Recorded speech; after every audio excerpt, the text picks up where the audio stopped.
pagi Bapak Ibu yang terkasih. Ketemu kita kembali pagi ini untuk mendengarkan sebagian daripada firman Tuhan. Tetapi sebelum kita mendengar firman Tuhan, terlebih dahulu kita tunduk kepala, kita berdoa. Tuhan kami, Allah kami, Yesus Kristus Juru Selamat kami, pagi yang indah ini kami datang ke hadirat-Mu Bapa, mengucapkan puji syukur terima kasih oleh karena berkat penyertaan perlindungan-Mu dalam istirahat kami sepanjang malam. Kembali Tuhan bangunkan pagi ini dengan tubuh sehat. Kami mau mendengar sebagian daripada firman-Mu. Biarlah apa yang kami dengar dapat kami terapkan di dalam kehidupan kami melalui kuasa Rohul Kudus Tuhan. Mengampuni kiranya segala dosa pelanggaran kesalahan kami. Kami berdoa hanya di dalam satu nama yang hidup, Yesus yang menjadi Tuhan Juru Selamat. Kami berdoa dan bersyukur. Amin. Bapak Ibu yang terkasih, judul renungan kita pada pagi hari ini yaitu ketika dosa menjadi penyakit yang tak terlihat, yang terdapat dalam Mazmur 103 ayat 3. Kita baca, Dia yang mengampuni segala kesalahanmu, yang menyembuhkan segala penyakitmu. Tidak semua penyakit datang karena virus atau tubuh yang lemah. Ada penyakit yang berakar dari jiwa yang berdosa, hati yang tidak tenang, dan pikiran yang terus dibebani rasa bersalah. Dosa yang dibiarkan tumbuh tanpa pertobatan dapat melahirkan luka batin. Bahkan menjalar menjadi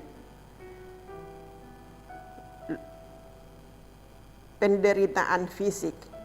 Alkitab menyingkapkan bahwa dosa bukan hanya memisahkan manusia dari Allah, tapi juga menggerogoti hidupnya dari dalam.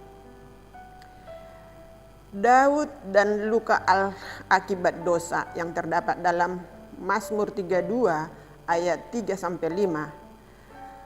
Raja Daud pernah berkata, selama aku berdiam diri, tulang-tulangku menjadi lesu karena aku mengeluh sepanjang hari. Dosa yang disembunyikan membuatnya sakit, bukan hanya secara rohani, tapi juga jasmani. Ia merasa kekeringan batin yang menyesakkan. Baru ketika ia mengaku dosanya kepada Tuhan, datanglah pemulihan. Penyakit karena keangkuhan Raja Uzia yang terdapat dalam 2 Tawarikh 26, 16-21.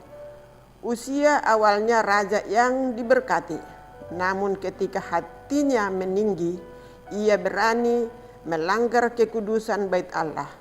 Kesombongan itu membuat Tuhan menghukumnya dengan penyakit kusta yang dideritanya sampai mati.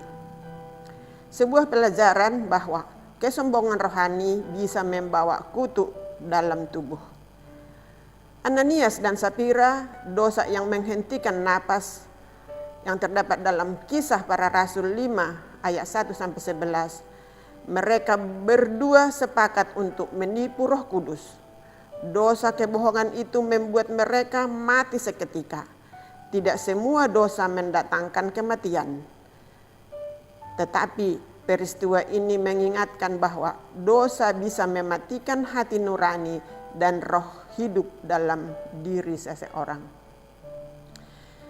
Sakit yang berakar dari kebencian dan iri hati, yaitu terdapat dalam Amsal 14 ayat 30. Perasaan hati yang tenang menyegarkan tubuh, tetapi iri hati membusukkan tulang.